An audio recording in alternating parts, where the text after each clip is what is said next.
Thank you for joining us. We are now about to begin our panel on the future of capital markets in partnership with Shearman Sterling. Please feel free to enter questions in the Q&A tab on the right side of the screen. The moderator will take them at the end if time permits. I will now hand things over to our moderator, Donna Parisi, to begin the session.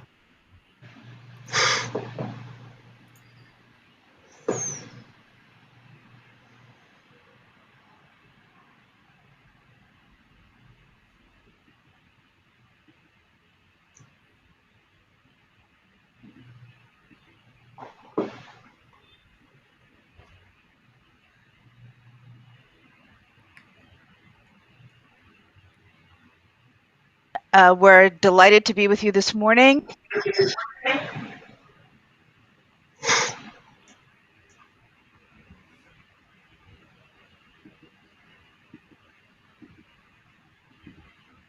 To talk this interesting topic.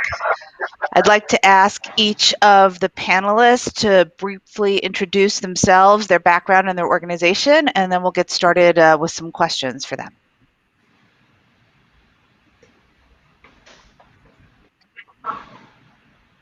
Sure, happy to do it. Hi, everybody. Michael Morrow. I am the CEO of Genesis. We are a cryptocurrency-focused prime broker specializing in over-the-counter trading, lending, and custodial services. And we are based in New York and happy to be here. Thank you. Hello, guys. Good morning, everyone. Pleasure to be here. Thank you for GBBC for inviting us. My name is André Portillo. I'm a partner at BTG Pactual. It's the largest investment bank in Latin America, and a pleasure to be with you guys here. Hi, my name is Embre Soubiran. I'm the CEO of Kaiko. Kaiko is the leading market data provider in the crypto asset space. And we basically provide market data infrastructure to blockchain market participants. Happy to be here. Hi, everybody. Michele Curtoni. I work at State Street. State Street is the bank, the global custodian, asset manager, index provider, and data company. I work for a team called Digital Product Development. I'm VP there, and excited to be here with you. Yes, hello, my name is Yves Longchamp. I'm heading research at Seba Bank. Seba Bank is a Swiss fully licensed bank with a specialty to focus on digital assets, and you offer the kind of traditional financial services that a bank do, but with a financial asset, which means it's custody and storage, trading, lending, borrowing, structuring, wealth management solution, tokenization, obviously research, which is what I do. Very happy to be here and to participate. Thank you. Apologies for that, but everyone had a chance to introduce themselves, correct? Yes. So let's go to the first question, which is, in the context of capital markets, what are some of the primary use and distributed ledger technology? Michael, you want to start us off? Sure. As mentioned earlier, one of Genesis's business lines is in the trading of cryptocurrencies. So we focus on trading large blocks of various coins, such as Bitcoin and Ethereum, and all the rest. And one of the, I think, the primary features of the blockchain and kind of distributed ledger technology certainly is kind of the speed at which transactions are able to not just be agreed upon, but ultimately kind of settled. Most transactions that we do here at Genesis are done sort of settled same day. So basically T+0 type of settlement structures, kind of compared to the T+2 that you might see sort of in traditional markets. And certainly, I think another component of that is kind of the record keeping. How do you know that a transaction has settled? And the fact that there is this distributed ledger that other folks and participants, both the buyer and the seller, without an intermediary being involved, can agree that coins have moved on the blockchain, have moved from point A to point B from a Genesis wallet to one of our clients. without having to ask, hey, did this trade actually settle? They are able to confirm independently. And so I think the speed is certainly important, and the fact that you are able to independently verify that transactions has settled, I think is a huge benefit to what blockchain and DLT technology allows trading firms to certainly do. Yeah, to add on that, I think auditability and the transparency that is provided by blockchain is key in the development and the implementation of the technology within capital markets. It's really about having this record keeping that is fully auditable through time, through history, and transparent, as long as it's obviously accessible for different market participants. And that will take us to public versus private blockchains. And all those features basically enables new way to think about securities. So in terms of use cases, I'd also want to bring up securitization of assets. Yeah, great. If I can add to that, I will point that I always mention that the functions provided by capital markets don't change with the technology. But what is technology? I mean, there will always be a bunch of people with projects and ideas on one side, and people with money that are willing to invest in those ideas. Capital markets is what happens in the middle. But what these new technologies, DLT technologies, allow us to do is to tremendously improve the way that these relationships happen. And then that can have like a tremendous effects, especially on the unlocking value of assets in allowing firms in projects that today don't have access to the capital markets. When we look to emerging markets, especially in Brazil, that we already have a very well-developed capital markets going on, but we still have a lot of companies that cannot access in a proper manner the capital markets. And when you make these process more efficient, cheaper, in with let's say less middlemen in the middle, okay, and that can have a tremendous effect on the functioning of capital markets. The only thing that is very important as well is that to allow capital markets to be more international. That can have a lot of effects, especially for emerging market as well, if it becomes easier for people abroad to have access to projects and assets in those countries. Okay, so that's my main remarks on these one. And I fully agree. And just to add on that, there's the international aspect, obviously, of providing access. But today, at a specific level of capabilities of investment, you know, for high net worth investors, sophisticated investors, you do already have pretty much global coverage. What I find especially interesting with blockchain, and it goes back a lot to the kind of ethos of starting with Bitcoin back in the early days, is this idea of disintermediation and providing access to different pools of capital and to different types of companies. So I'm very much interested in, for example, securitization in the context of SME financing, which is something it's quite hard today for SMEs to get access to direct kind of capital markets funding. And it's also hard for not high net worth investors to be able to invest in such companies. There's just no bridge between those kind of people that needs liquidity and people that are looking for yield. And that disintermediation, I think, is really going to be a transformative piece brought by blockchain. And Amber, it's interesting to mention it because on the two aspects that you mentioned, first is for non-high net worth people to have access to that, okay, because basically is expensive. If you have a lot of money, you can basically invest everywhere, okay, but if you don't have a lot of money, it's still very difficult. You are still restricted to invest in your, like, say, local capital markets, right? So this is one, and it's funny because the token that we issued last year, the minimum ticket was $500, and we can go, even below that, okay. This is just a choice, and so that's very important. And the other thing that you mentioned, all the process of investing, let's say in startups or emerging companies, right now, all the paperwork and all the process is very difficult. And after you invest, the visibility that you have following this investment is thank you for mentioning, is zero basically. And so if you use DLT technology, tokenization, whatever you call it, that can have a tremendous impact not only in democratize the access for this capital markets, but also in transparency and more visibility of the investments you make. In Brazil, it's very common. You invest in a startup, okay? You don't even know what is the cap table of the startup you invest in, okay? So, and the point is that the technology is there already, right? We need to have some legislation evolving, but I mean, the technology is there.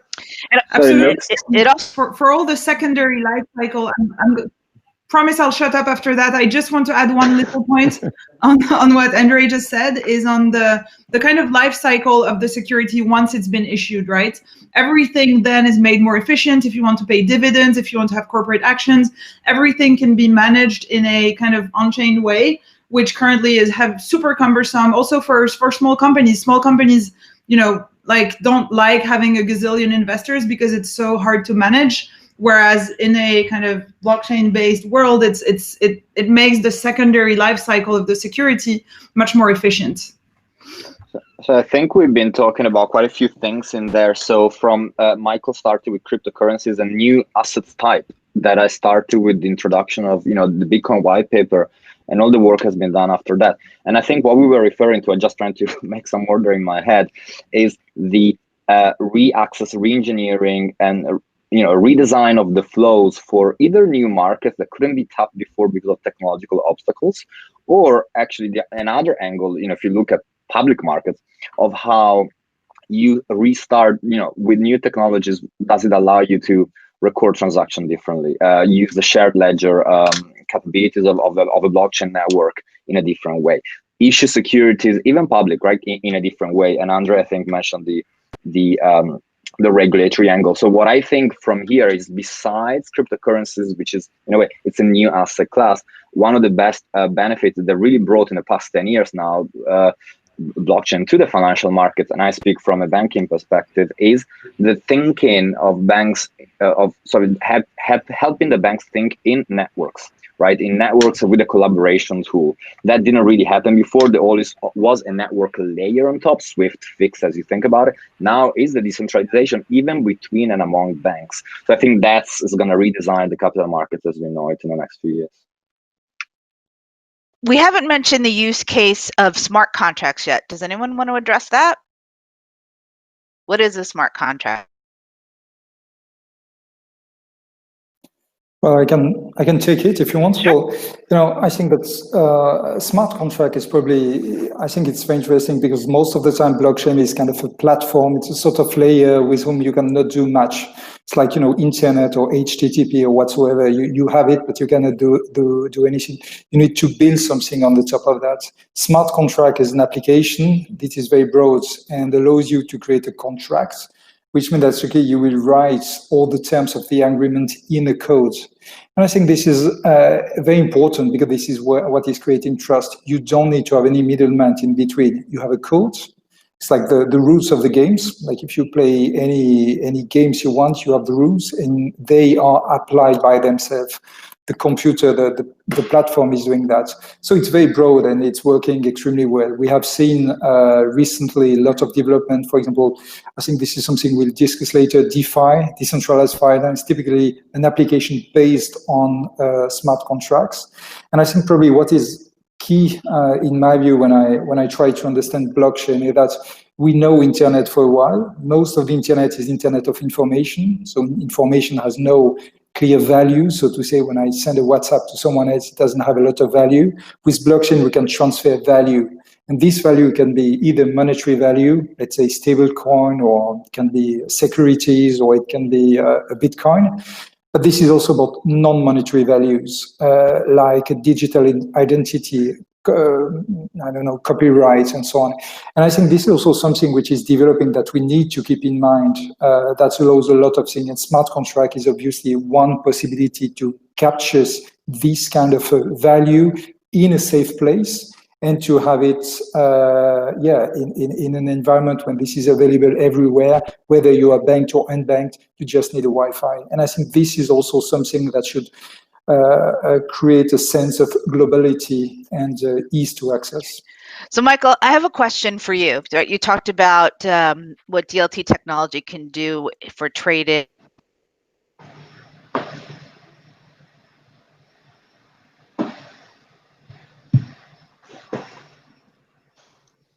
Donna, can you guys hear? No, I cannot hear her question. Yeah, I think Donna's connection. Yeah. So yeah. why doesn't someone take over? And can anybody? Now we can hear you, Donna. You want to repeat the question for Michael, please?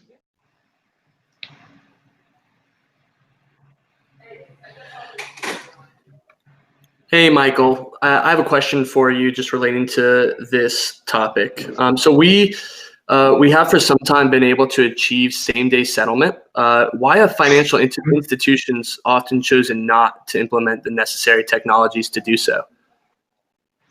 Sure. I'm sure there's lots of different reasons as to why, but I always try to come back to incentives. Are banks, financial institutions, what are their incentives for creating that efficiency? When the market accepts kind of the T+2 settlement, what are the reasons why they'd want to move towards a same-day settlement, sort of T+0 type of settlement? And one, there's two sides, right, to a transaction. There's a buyer and a seller. And from the seller's perspective, I think it certainly requires folks who are selling a security, whether that's a stock or a bond, to certainly be way more efficient on their back office, and to be able to locate the shares or bonds really efficiently. And in many cases, the T+2 settlement window allows them time to locate whatever it is that they've sold, like which account did it actually exist. On the one hand, for the buyer's perspective, T+0 settlement requires them to have the cash at the ready, as opposed to having floated it for some nominal sort of level of interest that they may have been able to earn the 24 to 48 hours. And so if you require buyers to give up that incremental interest income over those 2 days that are T+2, they are on the margin, given where interest rates are, it's not that much money, but they are losing money. And so what are the incentives to kind of doing it financially? Like if the market isn't going to pay you or effectively force you to move towards a T+0 settlement, like what's the incentive for the financial institutions to kind of move to that model? And so unless the market participants and ultimately is the investors kind of require the intermediaries, the banks, to kind of move towards the same day settlement, I'm not sure what market forces, what incentives would actually move the needle to kind of get them to a same day settlement type of model. Yeah, I can give a perspective. Please go Michele. No, go Michele, please. I'll be quick. I think Michael put it very nicely, talking about incentives, and I think we're going back to what we were saying earlier. So it's a network effect, and you need kind of everybody to jump on board. So T+0 has been, for example, mandated in China, right, via regulations. While if you think about in Europe, you have a bunch of CSDs and a fragmented market that the European Capital Markets Union is actually trying to address. In the US, you have DTC. So these components and these industry participants that stay at the lower end of the stack of the, let's say, financial market infrastructure are trying to address this, like also with blockchain architecture. So if you look at DTC, they came publicly about a project similar to that, and it's been in the thinking and the backbone, in the back burner of many financial market practitioners for maybe 20 years or so. So it's all about incentives, but also like who does the first move so that everybody can jump to? Is it regulators, is it CSD, or is it the banks together that kind of agree on a separate model that then will create benefits to trump the first one? So that's where we kind of are, as a bank, open-eyed to all the different models coming up and trying to work out with where are the actual benefits for. And banks are very pragmatic, right? So there's got to be a very clear improvement, or if in terms of operational improvement, or in terms of money. And I can give my perspective as a banker in that, is that first, banking and finance is a very regulated industry. So sometimes it's not easy to have like a new firms to enter in disrupting this market, right? So as we see in any other industry that is not that regulated. So to change how the things happen is not easy for, let's say, a startup to find. That's why I think most crypto was working under the radar for so long. And the other thing, for us, at least, I can give you my first view impressions, that when we see the ICO boom in 2017, 2018, for us was very clear that, guys, there's some technology here that can completely disrupt our business. So we got engaged to understand how good it is, how we can use this, and what is the threat / opportunity. So I mean, the view is very pragmatic, but there's a reason for the finance industry. Maybe, I mean, although we have a lot of innovations going on, some things we have the view that it's not moving as fast. Because I mean, you gotta be a regulated entity, so it's not so open, right? Yeah, hey guys, if I may, I'm going to step in for Donna just because Hi, Sandra. Hi. Hi, I don't Sandra. think you guys need a moderator, frankly. The riffing that's going on back and forth is truly OGs speaking to each other. So, but having said that, I am going to help to step in case there is moderation needed. Who was next? Sorry, the person I just interrupted. Yves. yeah, I just Eve was going to talk about. wanted to jump in actually, because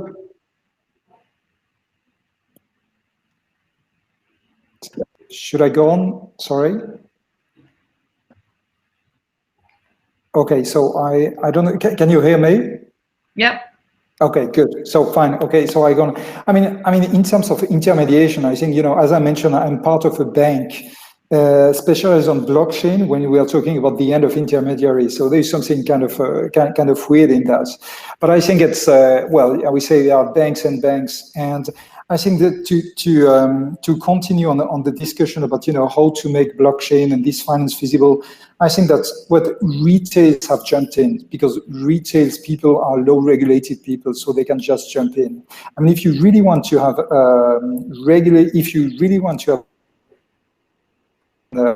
action, a lot of law, you need regulation. This is something which has been done, but at the same time, you need also a trusted partners, because I think that for the time being, traditional investors, I mean, big investor, institutional investors, still need to have somewhere to put, let's say, to save their private keys or something like that, and to have also some sort of education. So I think that what is important to have a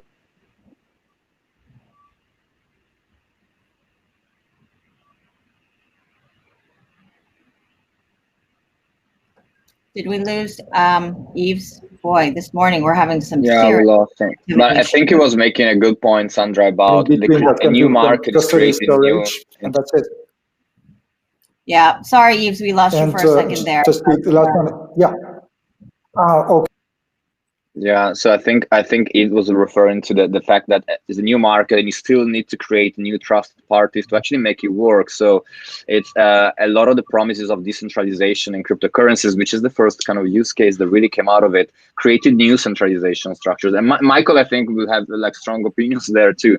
And from an institutional perspective, we're looking at that as well. So key management is an angle, custody is another angle, the management of network, the governance of the network. And these are very new things, because from like a simple example. So if we had to imagine we had two business lines that require blockchain integration, and then on top of that, into the architecture, you need a key management for both, but there's a Chinese wall. But that's a completely new team, a new legal structure, very new things that a bank is probably not ready today to do. That's why we're working, and we have lawyers, audit controllers, risk people, business people, ops people, everybody working their mind out how this new market can develop from an institutional perspective. And Yves is right, retail have less burdens, so they can actually jump in first, and we are there to look. And Michele just made an excellent point, guys. We all, I think, worked at banks, and I think people forget how many different groups you actually have to work with in order to get any product or service out the door. So thank you for highlighting that, because even within a bank, it is literally tens of groups you have to actually coordinate with. Michael, going back to you for a second here, you know, you've been in this space for as long as I can remember, not calling you old. But, you know, we've seen a big evolution, and I'd love to just kind of think about let's go back, you know, think about the last 8 years or whatever it's been. And what do you think is the most promising right now about what we're seeing in how developments are happening? I mean, there is sophistication and maturation happening in the markets. Yeah, I think that's right. Look, I think when we first got started, and it was early 2013, so we'll call it 7.5 years ago when we started transacting kind of in Bitcoin. The whole notion of cryptocurrency, blockchain was like taboo.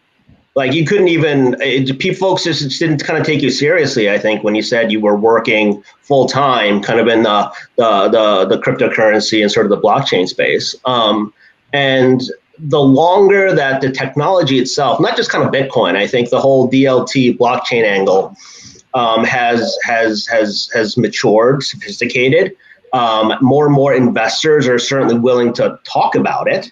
And for me, for a firm like Genesis, what's been great to see, I think, is kind of the financial incumbents kind of entering the space. And I think the more you see the CMEs, the Fidelities, those guys entering the space in 2013, frankly, was a pipe dream. That was one of those, hey, wouldn't it be great if one day some of the traditional financial companies got involved? And now to see them not only having kind of gotten involved, but continuing to make strides and improvements and investments in the space, I think lends further credibility.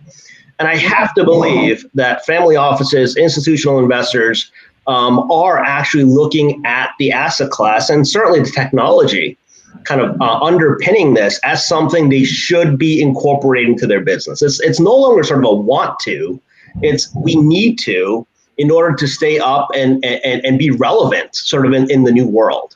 And to have seen kind of that maturation is certainly a notable from my perspective.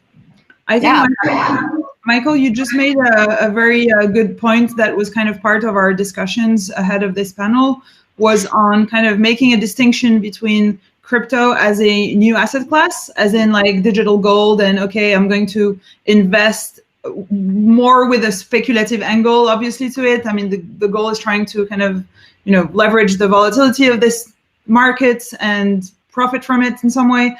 Which it is still kind of, or has been at least over the couple of years previously, the main use case for this industry. And I think now there's more interest and understanding in the actual technology and how we can use it to transform the space. And I think it's two very distinctive things. You know, we see this as a data provider. We, you know, mostly cater to people that are active market participants, people that are either trading firms or OTC desk, liquidity providers, et cetera, who need to have a reliable view on prices and on market data because they are actively buying or selling those assets. But what I do think deep down is that we're going to leverage the technology in order to use as a wrapper for existing asset classes. And that, you know, this will become it will take a couple of years. I don't think nothing major will transform before another couple of years. But when it does, I hope we won't see crypto assets as a new asset class, but really as a new way, as a new wrapper for an existing asset class, as a way to trade more efficiently, not as a new kind of exposure to a new asset. I think that's happening. I hope that's happening. I mean, that's what, we're trying to actually make exactly that point. So we have an example in the crypto space, and now taking that model and applying to where it makes sense within existing financial infrastructure. I call it infrastructure, right? So as you said, the securitization angle and all the different layers, ETF. So good point. And I think that's where we're trying to drive.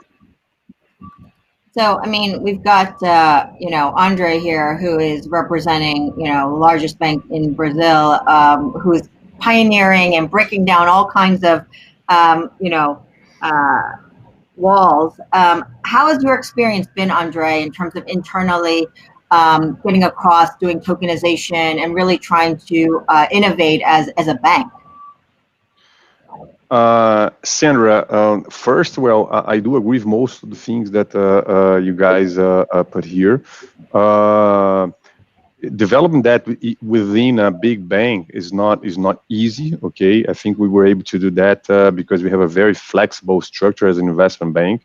But the experience of issuing a token, the full cycle, we just paid the first dividend 2 months ago. We're going to be paying another dividend in the next month probably. Was very interesting because a lot of things that, for instance, Michael touched and Amber touched as well, we were able to experience in practice. And the main learnings that we took from that is that technology, although it's not completely ready, there's a lot of things that should be developed. We already have something in place that we can use it. Okay. For us, I don't remember who mentioned education, right? The technology is still a big layer of complexity for this world, okay? And if we have to explain to people, let's say to invest in a tokenize a product or something like that, if I have to explain for these investors, what is a blockchain, what is a DLT, how does function a private key and a public key, and how blockchains, forget. We will only be able to reach the educated and the let's say the early adopters like we have today. Okay. Right. So for us, it's clear that we, let's say, fintechs and banks, we gotta develop applications in functions that will not make the technology transparent, make the technology invisible. Yeah. Okay. At the end, to have mass adoption of these products and to really be able to enjoy all the benefits that we here see that we can have using this technology. First, people need to have a better solution than they have today, okay, that will provide something that they don't have today, okay? Maybe it's cheaper, maybe it's more easier to do, maybe they will have more access to things. It should be easy, let's say a great user experience, and something bad happens, they gotta be able to complain with everybody, with somebody, okay? The decentralizing of things, it's great, but when we go to the overall people, to the average Joe, something happens, okay, who should I complain with? Or at the end, who should I sue? Right? So, and again, we're dealing with money. We're dealing with people's investment, with people's lives. It's a different thing that, well, if you send an email and your email don't reach destination, okay? So it's, I think the bar is a little bit higher for that. And that, for me, is one of the reasons that sometimes we feel that improvements are not happening that fast, okay? Yeah, no, those are very valid points. And frankly, you guys have constraints that you need to work within. Michele, could you talk a little bit more about, as one, the largest custodian bank, you've got fiduciary responsibilities that I think, oftentimes people don't appreciate until, well, hopefully nothing ever goes wrong, but it's just one of those things that people expect, right? So when you guys look at innovation and when you're looking at how you're evolving, what are some of the areas that are most promising to you that you're particularly excited about? Yeah, no, absolutely. Yeah, so you made reference to the custody, the core, right? Custody and the fiduciary responsibility, and most of it is the liability angle. So I think from that perspective, there's still quite a few models that we are studying, and because the market is not 100% clear on what is institutional digital custody. There's a lot of implementations out there that resemble something, but from a regulatory perspective, the views are still too disparate, so and too different. So we're actually looking at the different models. You know, you have private markets, you have public markets, you have electronic registries, you have transfer agencies. All these models, how do they play around, and how you can build something where you have, I think, as Andre just mentioned now, so you have somebody to point the finger to if something goes wrong. So a very clear liability, very clear kind of fiduciary role, and the chain of within the chain of the trade life cycle, let's say, of that asset, who does what and when. So very often it's quite still unclear. From our perspective, I think what we're very excited about is definitely the tokenization of assets. I think Amber made a few reference to that already. So, and I liked how Andre put it down. So we should actually forget about blockchain if we want to have proper success in what with tokenization of assets are.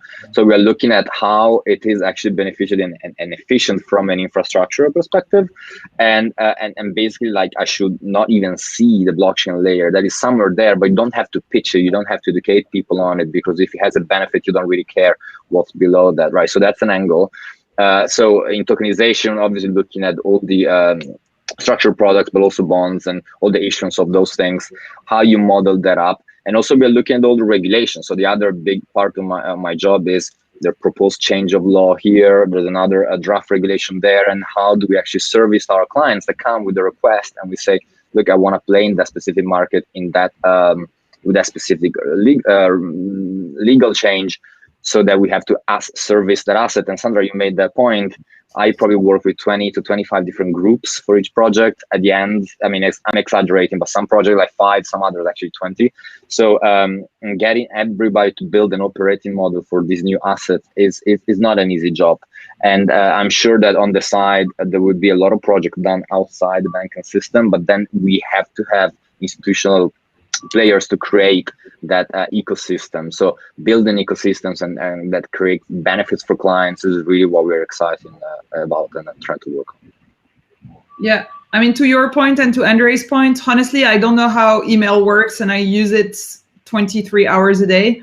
So completely agree. We don't need to, you know, I think it's interesting we're having those conversations right now, but the traction and the adoption will come when, you know, when we prove this, what we're saying, that, you know, the secondary life cycle of a security token living on a blockchain is more efficient than traditional securities. It's not by saying this, it's just like by making those efficiencies incorporated as a discount in the price and the way the securities trade, that will drive adoption, and that will be kind of self-fulfilling the day we actually have securities out there. And Michael, as a former trader, you know well the challenges around everything from issuance, trading, all the way to settlement. What specifically for Genesis? I mean, you guys have been very busy. You know, your loan book has grown. You've acquired a few companies. Can you talk a bit about the roadmap you're on? Because frankly, I see you guys as a kind of canary in the coal mine with regards to what direction the crypto markets and trading markets are going to be going in. Yeah, I think that one of the things that we've been trying to do is to kind of replicate the same sort of products and services that exist in kind of traditional markets and kind of bring them to the world of crypto. And, you know, we're talking like basic infrastructure stuff over the last, 7 years. And you know, as more exchanges, as more OTC providers have sort of entered the space, I think we're sort of on the frontier of trying to bring about sort of the prime broker 1.0 type of business.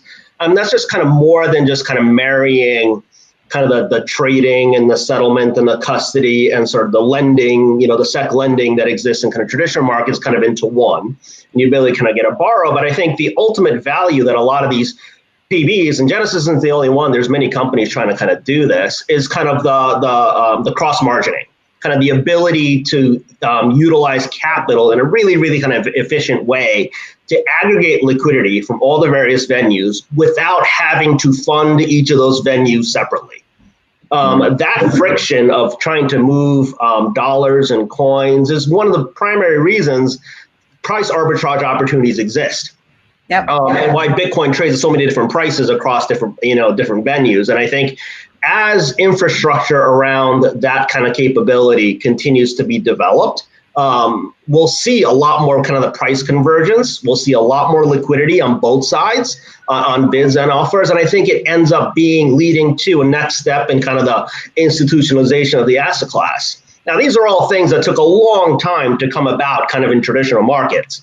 And we're trying to like do this within a matter of a year or 2 years, right? And so the pace and the innovation that we're trying to see to sort of get the crypto market to the traditional markets, I think is a big gap, but the space is closing. And I'm really kind of optimistic about the various advancements that everyone is frankly making to try to get there.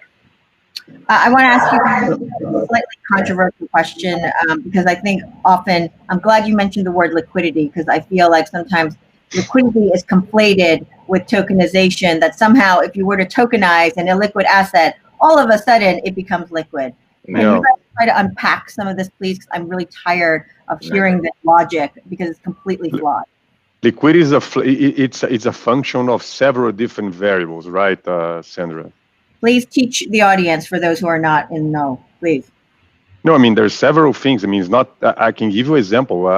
It's not that you're going to list a stock that it's become liquid, right? So there are several variables that goes to that. The size of the offering, the amount of shares outstanding, how fancy is your sector or your stock, right? What are the performance of the company? So I mean, there's several different things that will at the end tell if a stock will be liquid or not. And I agree with you, Stan, that there's a lot of people that confuse this. And even just the availability of the security, right? The fact that you are available on an exchange or no exchanges or only decentralized exchanges. Yeah. I mean, we again as a market data provider provide a full suite of like liquidity metrics, and obviously there's a very strong correlation between the kind of global liquidity of a given asset and the number of exchanges whereby it's listed. All the notions of spreads and market depth and slippage are different across venues, but obviously the more places you can actually trade any given instrument, the more liquidity you get. A bit de facto, it's kind of a bit self-fulfilling. Obviously, if a security has 10 listings, you'll get more liquidity and more volume traded than if it's listed on a DEX that requires holding ETH in order to pay for gas fees and understanding this whole DeFi stuff. And I realize we haven't really talked about DeFi. There's just one question I noticed saying, is digital smart contracts send the end to traditional lawyers and attorneys? And I love that question. I just want to give a very quick answer. Like, has spreadsheets killed accountants? For me, it's really like, I think it's an enabler. It's going to require new skills, and it's going to increase their efficiency and the amount of interesting things they can focus on. So I think I see that as a real opportunity for a lot of traditional jobs. It will just bring efficiency into the system. That's how I see it, really not as a threat. Just wanted to comment on that because we're almost out of time, and I thought it was an interesting question. Amber, although people want to get rid of bankers and lawyers, that would be very difficult, right? Yeah, that's not happening. And even traders, I hate to say it, but all of the component people have a role to play. I think who gets meted out will be those who are not adding value directly into a chain or a process. Excellent point, Sandra. You will exist. And I'm going to give a plug to Donna just because she is probably unable to say this, but anyone who needs a good law firm, reach out to Donna because they have spent a lot of time and effort and educating their lawyers on this topic. Final round, lightning round for all of you. Give us your 30-second take on capital markets from a entrepreneurship standpoint. For a fintech firm, what advice do you give them about working with you guys, or in general? I'll start and taking a cue from the liquidity angle. So the fact that you can build something that is more efficient doesn't actually create a market for it.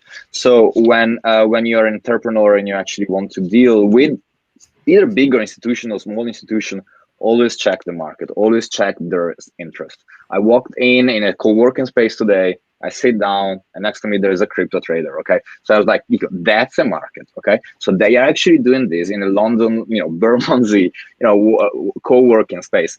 From an institutional perspective, is the fact that you try to pitch me that you can do what banks do, what the current infrastructure do better, is not going to create a market in itself. So there's a combination of elements. So partnership, and always check the market and the client. Amber? Yep. I'm sorry, I was typing a message. I have to run. I have informed everyone that I had a very hard deadline at 20 past. Yes, please do. Bye-bye. Thank you so much for this panel. Thanks, everyone. Take care. Bye, Amber. Andre, Michael, you get the last word.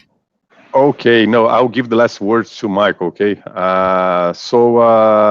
I think the technology evolved a lot in the last years. I think we are approaching the time for regulators to really build ways that will allow not to regulate everything, because it's very hard to regulate new technologies, but to really embrace like sandbox style types of environments that we can really put the new technology to test, and they'll then build the proper regulations for it. We have a very old regulations, generally speaking, in capital markets, okay? Something that is completely out of sync with the technology that we have right now. So I think all the world, all the society will benefit a lot if we have these movements. Thank you. Michael. Sure. Message to entrepreneurs. A running theme, I think, in the panel has been kind of the ability to create efficiency and access. All of the things that I think blockchain and DLT technology enables, and in a way that kind of challenges the way things have been done before. And in the name of sort of advancement, and kind of getting things better. For the entrepreneurs, I think it's kind of important to kind of keep in mind that the old model of fundraising and kind of capital raising has changed. I don't think you have to kind of go the traditional, the seed round to the Series A to the Series B, kind of the traditional VC model. And we, Andre kind of talked about the 2017 ICO boom earlier. And not that that's the best example for how companies should be raising capital, but the ability to utilize kind of the blockchain model to get access to capital from sort of traditional smaller retail investors, there's something there, right? There's a right way and a wrong way to do it. And it's up to the world and kind of the regulatory bodies to figure out, as well as the entrepreneurs, to figure out what the right model is for various parts of the world. But the way to raise capital isn't necessarily the way it had been done before. And I think there's a blueprint and lessons to be learned from a couple of years ago that I think will kind of pave the way to the new way of access to capital, which is ultimately kind of lifeblood, right, of every single startup. Absolutely. Thank you very much, Michael. Donna, thank you very much, and apologies that you had such technical difficulties tonight to jump in. Thank you to the panelists. Thank you to Shearman. And again, if you need a good law firm, reach out to Donna. She'll help you out, and her team will help you out. Thank you. Thank you very much, guys. Thanks, everybody. Pleasure.